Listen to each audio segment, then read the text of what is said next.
Kembali di Cerdas Hukum masih bersama saya Egit Hapsari dan praktisi hukum Alvin Lim serta pendiri Frogi Edutagografi Fernando Iskandar. Pak Fernando, ini kan kasus ini merupakan ujian yang berat ya bagi Anda dan keluarga juga. Bagaimana sejauh ini dukungan keluarga? Ya namanya keluarga, istri dan anak-anak pasti juga terdampak. Karena bagaimana juga kita satu perahu. Pada saat suami atau ayah kena, pasti satu perahu itu juga kena. Tapi saya yakin 20 tahun sudah kita mengarungi lautan bersama dengan istri. Saya yakin kita akan bisa melewati bersama-sama. Dan seperti istri saya pernah katakan bahwa, dan juga pernah bermimpi waktu itu, melihat sebuah tangga tinggi. Istri saya Vivi mengangkat tangga tinggi, dia melihat bahwa saya bersama dia tuh lari di tangga menuju ke atas. Lama-lama dari berlari berjalan, kecapean, lama-lama kita akhirnya jadi merangkak, dan akhirnya kita ngesot. Tapi dia melihat, saya terus naik ke tangga itu terus. Dan satu titik, ada terang yang turun, seperti itu Pak. Jadi hari ini saya hanya terus berusaha, berupaya, dan saya yakin pada saat kita bisa berupaya bersama-sama akan bisa. Dan saya yakin bahwa istri saya selama 20 tahun telah memegang janjinya dengan penuh, janji pernikahan bahwa kaya miskin, susah senang bersama-sama. Tapi yang saya mau sampaikan bahwa tidak ada maksud saya berpikir egois buat diri saya, tidak. Karena saya ingin membuat suatu perubahan yang lebih baik buat bangsa. Dan memang dalam perubahan ini dibutuhkan suatu pengorbanan. Terima kasih kepada kedua orang tua saya dan kedua mertua saya, Pak Jimmy, Ibu Likim, dan juga Pak Sastra dan Ibu Steni. Selama ini dukungannya begitu luar biasa kepada saya. Dan saya juga mohon maaf lah dalam acara ini, dengan usia beliau saat ini, saya belum bisa menyenangkan untuk beliau.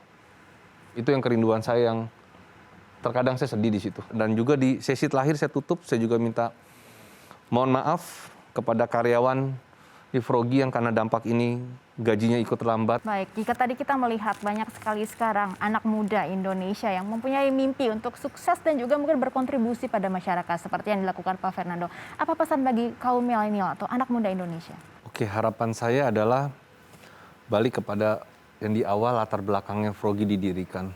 Karena 87% anak SMA lulus tidak tahu arahnya kemana. Dari 13% hanya 3% yang sejalan. Berarti 97%-nya yang nyasar. Inilah yang menurut saya yang harus dibantu dan ditolong.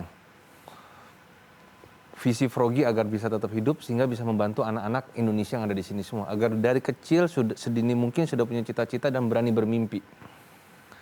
Dengan dia berani bermimpi berarti dari dalam keluar. Yang sudah punya arah dari jelas semua sehingga revolusi mental bisa terjadi.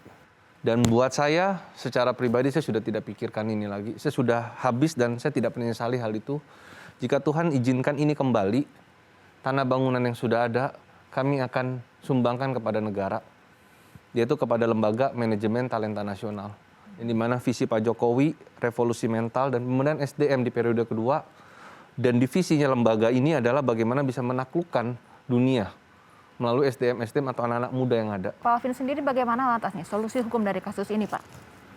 Jadi gini ya, kalau di dalam segi hukum, maksudnya dalam proses hukum, ketika ada para pihak yang berseteru, strateginya adalah the best defense is attack sebenarnya. The best defense is attack.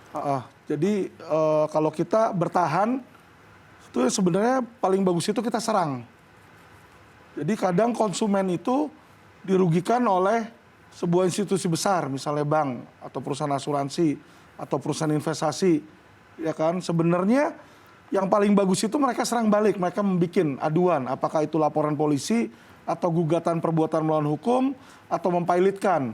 Tetapi masalahnya di Indonesia ini, mereka itu kebanyakan takut, masyarakat itu takut. Mereka lihat, waduh yang saya lawan bank nih, nggak mungkin menang kata dia. Jadi apa yang terjadi? Mundur di situ ya. Jadi proses hukum itu kita lawyer hanya bisa berjalan apabila klien kita berani.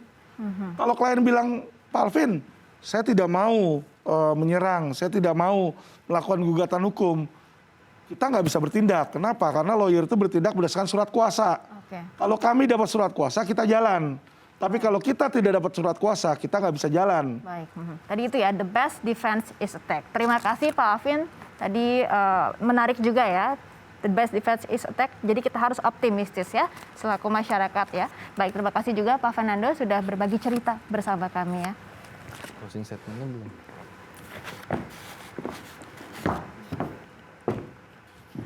Baik pemirsa, sebelum melanjutkan dialog, kami memiliki tips bagi Anda yang ingin meminjam uang ke bank agar merasa tetap aman. Yang pertama, ketahui kredibilitas bank.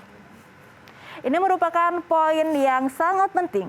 Lakukan pengecekan terlebih dahulu tentang legalitas dan kredibilitas bank yang Anda ajukan. Beberapa indikator yang perlu Anda amati adalah seperti kualitas layanan, jumlah nasabah, serta jaringan di berbagai daerah.